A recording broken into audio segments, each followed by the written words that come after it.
आमे सब बाहरी पड़िलु गंधसण। हेलो हेलो हेलो आमर आउ गोटे मिनी ब्लॉग को आपण मानकु स्वागत। मुझे टिके सकाळु सकाळु गारी की तरकारी खाई देली। खाली पेट मेरे दिमाग की बत्ती नहीं जलती।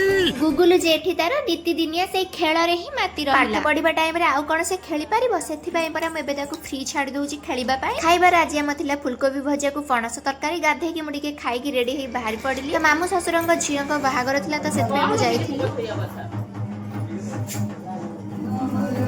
तापर गंधसाण पई आमे समस्ते मां मंगलांग पाखकु गलु। ओडिया कुଳରେ बाहागर जेमिति नीति आ प्रथा अनुसार हुए ठीक सेमिति सेठु पानी आसीबा द्वारा ही बाडुआ गाधा हेछियो।